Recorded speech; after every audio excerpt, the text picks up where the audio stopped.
you have had a bonkers year. Mhm. Bonkers. So please give me an overview of what life has been like for Michael Marouli, Drag Race UK runner-up icon. It has been the ride of my life. Literally, I feel like all my dreams have come true in the most insane way. It's just been non-stop, but in the best way. Like sold out tours. I've been to Australia. I've been around the world. I've done the most incredible things, and it keeps getting bigger and better, and I'm just obsessed with it. I literally feel like 15-year-old me would die if you said, "This is going to happen one day. It might take you a little while, but just you wait." And here we are. Well, look, 15 years old. So what? It's only taken you 4 years, really, because Well, you're exactly. nine. Yeah.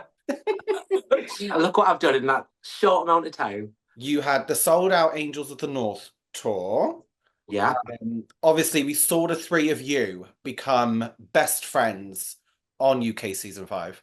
And that was probably why UK season five was one of the best seasons ever because of that camaraderie Mhm. of the Angels of the North and Northern Queens.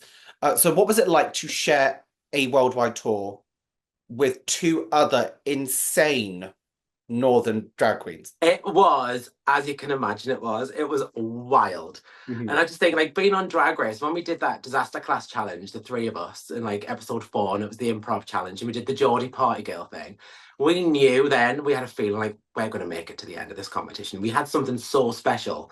And then with the Angels of the North, we wrote the show, we produced it, we did everything, and we just worked together so well. We get on it so well. And just to get to share it with them, there's something about being from the Northeast, being working class, and we're so patriotic of our own kind. So to get to like experience this whole thing together, it was just wild. But I don't think you realise it until after because we were in the bubble and we're just going non-stop. And then after the tour, we got back looking at the videos and the photos, and you think, my God, what have we just done?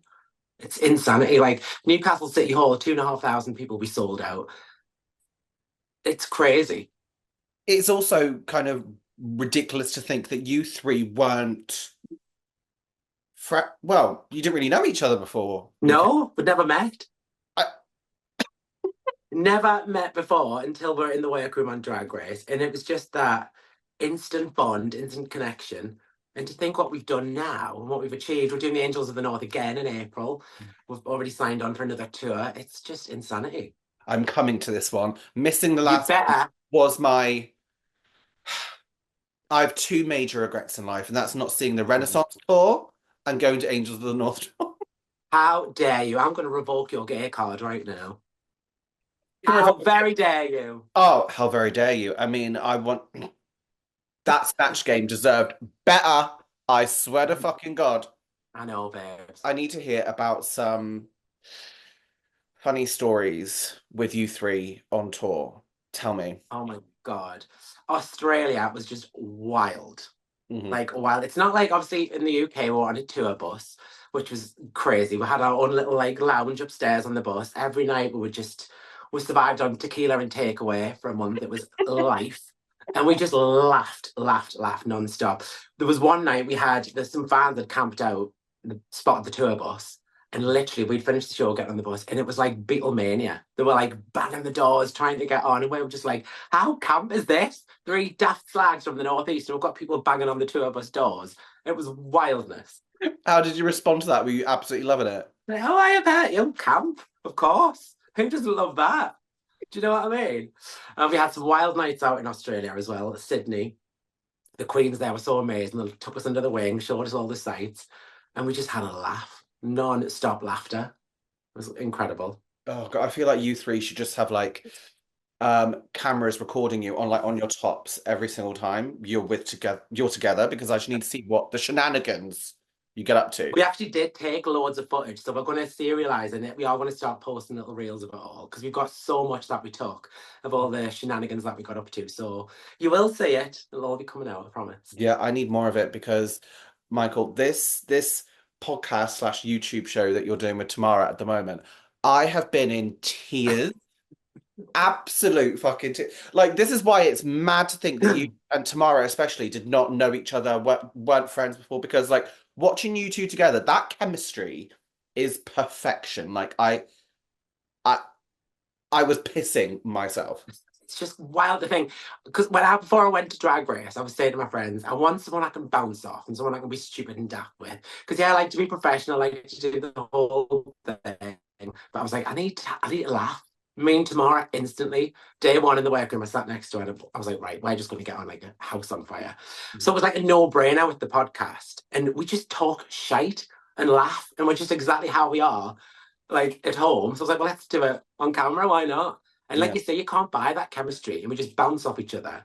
And she's the craziest, wildest, stupidest bitch I've ever met. And we just have a laugh. And it's just great. And it's been so successful as well. Like we hit the charts. Number two. Number two. Yes, number two. And it's just like, what? The support has been unreal. So thank you, everybody out there. One mic, double the T. Subscribe to the YouTube. Congratulations on that success. I'm Thank you. eagerly awaiting each week for a new episode. I mean, you two together, and some of the shit that comes out of Tamara's mouth. Honest to God, she makes me die. Luckily, I'm fluent in Tomara, so I understand what she's trying to say and what she means, so I can translate. But my God, that woman. In the first episode, when what does she refer to herself as? You know, when you two were joking about how she can't come back to America because she's such a Dirty femme bottom, something like that. I can't remember, but that's just her. She just rambles this inane shite, and I live for it. yeah. I can't wait for new episodes. I love it. This is like people have been wanting a UK equivalent of Pit Stop for so Yes. long. This feels like it's it for me. But for me anyway, this is it. Well, we just thought, who better to talk about it than someone who's experienced the show, been on Drag Race, and who just has such a good time with it. We had the best experience, so why not?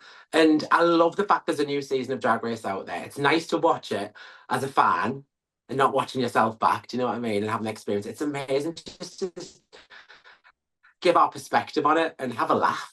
We love it. Now we need to talk about your Christmas roast tour. Tell me about it. I am so excited, yes.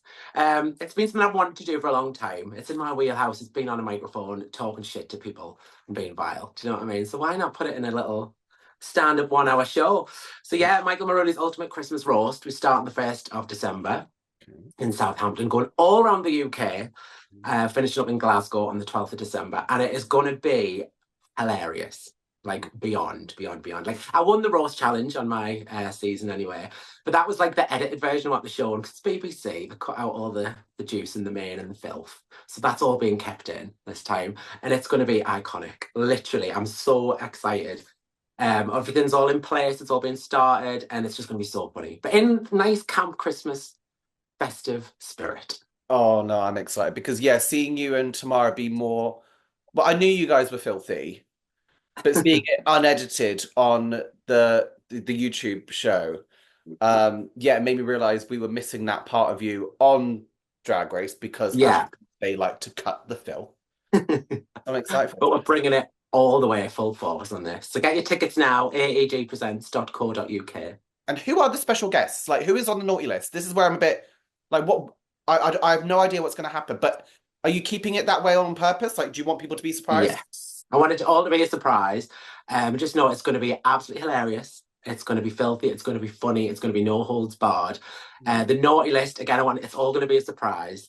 So you'll just have to come and see. But it is going to be one for the history books and a night to remember. I'm so excited. Are you going to be roasting people in the audience? There's always audience participation. Do you know what I mean? It's the biggest part of who I am. Yeah. Yes, there's going to be a set naughty list. There's Mhm. going to be people involved from the audience.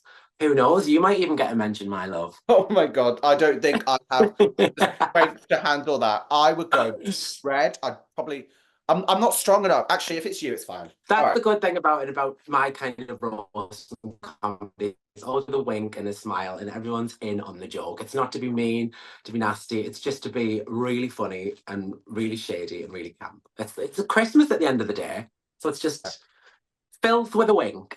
I'm gonna bring my friend, and you have to roast her. It would just be the best thing. Oh, absolutely. Michael, there's honestly just so much to chat to you about because, like, the Angels of the North tour is coming back as well. Yeah. And you and Tamara are doing a pantomime. Yes. Right. This is blowing my mind. You two are doing a pantomime to Snow White, but it's Snow White and the Seven Drag Queens. Uh-huh. What does a Disney-inspired panto with two foul-mouthed northern drag queens look like? I need some insight into this. It is. It's an adult panto. Okay. So it is so funny, so filthy, so on the nose. I did it last year with Katie Price, the same company. Um, it was a different panto, obviously. Yeah. And so it's the same company, but this time it's going on tour. And the script writing, the production, everything is just next level. It's so good, so funny, so slick. But it is very adult, very naughty. So you can Cute. only imagine what's going to go on. Snow White and the Seven Drag Queens, it's going to be a riot. Oh my God, I need to put all of these in my calendar because And it's the origins of the panto are in the Northeast as well. So it's primarily based in Newcastle. So it's very much that Geordie humour. But we are taking it around the full UK on a full tour. So bringing you the Geordie flavour to all the parts. oh, this is so exciting. I'm in desperate need of some foul mouth Michael Marouli in my life. Yeah, I need this. Well, you're going to get it in spade loads, babes. That feels like most of what you've got coming up. But is there anything else you can tease? What's happening? I've got a couple of TV appearances that will be coming out before Christmas. But they haven't been announced yet, so I can't say what they are. I hate it when people do that, don't you? But just keep your eyes peeled. Two little things coming up before Christmas. Mhm. Obviously, my roast tour, Angels of the North, back in April. The Panto tour, gigs left, right, and centre. And the podcast, we're so invested in it. It's our little project that's literally blown up. We've only done 2 episodes. And so that's the kind of like my main focus. And we've got DragCon as well, DragCon UK, which is in the middle of the Panto tour. So we're going to be flying back and forward. We're going to be all over the place. Then we'll be back to America as well. I've got some American stuff coming up. Some US dates. Then we've got DragCon LA again in July. So we're just riding this non-stop, just spreading a little bit of camp around the globe. I'm getting tired listening to you talk about this because, like, how do you must have been knackered, or like, how do you relax? How do you when you haven't got a day being a foul mouth motherfucker with on stage? How do you unwind? Tell me. My favourite thing is literally just to sit on the sofa. Big Brother's back, so I'm obsessed with that. Mm, Take away a glass of wine, that's me done. But I can only do that for like 2 nights maximum, and then I'm like, right, I'm climbing the walls, get back to work. I'm a workaholic. yeah. I literally love drag. I love doing this. I love show business. I love doing a lot of it. So more than 2 days, I go stir crazy. I've become obsessed recently with my step count, and I would love to know like what a drag queen's average step count is. Crazy. Especially like on tour and stuff. It's insanity. We're talking at least 15K a day. At least. I stopped counting though. I stopped doing it. I was like, oh whatever. Do you know what I mean? But we Oh, love it, and in heels as well. yeah, I When was we were just in Sydney, we climbed up where the opera house is, the bridge. We went up to the top of the lookout in heels. There's no lift, there's no elevator. So the three of us were literally sweating. It was the height of summer, and we're like trundling up in heels to the top of this thing. We got some gorgeous photos though. That was in Stilettos, right across the Sydney Bridge. So, right. I have to ask you, Michael. This is the inevitable drag race questions. Okay. uh-huh. All right. So I have to ask you. Okay. So it's been a year. Have you Yeah. thought about what your return to the franchise might look like? Oh, absolutely. Do you know Okay. what? On season 5, I had such a fire in my belly and I loved it and I wanted it so much. And not winning the crown just literally poured gasoline on the fire. And so Right. now I'm like, get me back on All Stars, get me that crown, and let's have a ball. I'm come for blood, baby. And the Oh. thing is about it is I had the time of my life on Drag Race, the best, best, best time ever. And just to go back without the nerves, without the, because you are terrified the whole time you're there thinking, I'm going to go home. I'm going home this episode. You don't want it to end, but to go back and know what to expect and just kind of enjoy it. I Mm, definitely want to be back. It's the most amazing thing ever. It's like Disneyland for drag queens. And just yeah. to be trapped in that little pink box, having a camp with your mates, it's bloody marvellous. And the good thing about All Stars is you know the queens as Mm. well. So you've already got a bond with them. So it's like summer camp. Well, how would you like to return though? Okay, so for example, like, would you want to come back on a versus the world or a Mhm. global all stars? Or do you think it's about motherfucking time they did a UK only centric all stars? It is about time. We're on season 6 now, and look at the caliber of the queens we've got from Yeah. the first 6 seasons. Imagine a UK All Stars. It would blow out of the water. There's so many queens that I want to see back on TV. So yeah, I'm open to anything. Who knows? Do they do a UK invasion to the US or the next US All Stars? I'm open to that. Mm. Rue's got a phone call. He's got my number. I'm there. Love it. I think if you sashayed into the workroom, everyone else would be fucking shitting themselves. Oh, I just want to have a ball. Honest to God, I just want to go back and just have fun.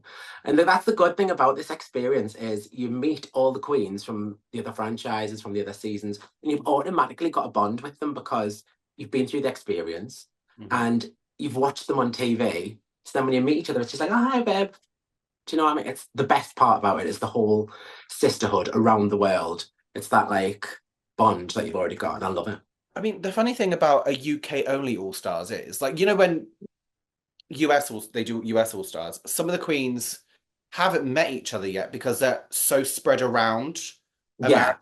Whereas if 10 or 12 queens came into a drag race workroom again from the UK, you're all best friends already because you work primarily in Manchester, London. Do you know what I mean? So it'd be really That's interesting to the see that thing, yeah. dynamic. I just think it would go off. I think it would be so successful, so huge. Can you imagine seeing all those personalities back together on our screens, especially queens that didn't get the crown, you know, Bimini, Taste, imagine all them back on, just going wild. Horror. That whole season, season two was incredible. I loved it. Just to get them back on the screens, I think would be fab. Like, uh, Do you know what I would hate as well? Having to send, if you've got to do the lipsticks and you've got to send someone home. How do you do that? I always find that, yeah, people are like, it's the game, you just play it, but how can you physically say, I'm crushing your dreams? It's awful. imagine if you and Tamara are on and you're like, yep, Tamara. I wouldn't even hesitate. I'd be like, right, I'm sick of the fucking sight of you, bitch. Off you pop. Boom. Oh, I love it. Yeah, Yeah, I UK All Stars would be incredible. So like, if the gay gods are listening, the drag gods, the powers that be, we want a UK All Stars. oh, I need it. I need it so bad. Like, but we're so hungry, aren't we? Like each year we're like, oh, we need a global All Stars. We need a winners season. And now the demand is UK All Stars. Like we're Yeah. never satisfied. No one's ever happy though. Look at everyone kicking off about global all stars, kicking off about this and that. We can't please everyone, but we just want more, don't we? We're dirty, greedy, filthy bastards, and all we want is more, more, more, more. I watch all of it as well. I Absolutely. do. I love it.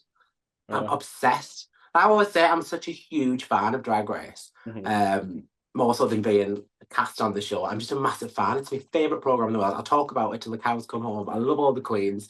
I love all of it. My drag con for me is like everything. You're Mhm. just like a kid in a candy shop walking around, like, oh my God. Like, I met Alaska, who was like my number one. I met her in LA, and I was like, what? This is insanity. What does that Oh, interaction look like? What does Alaska meeting Michael Marouli look like? she's like, oh, hey, diva. And I was like, do you know who I am? She's like, of course. I was like, oh my God.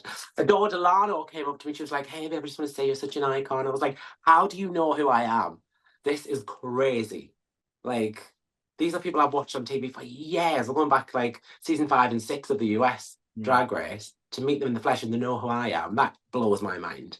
Literally blows my mind.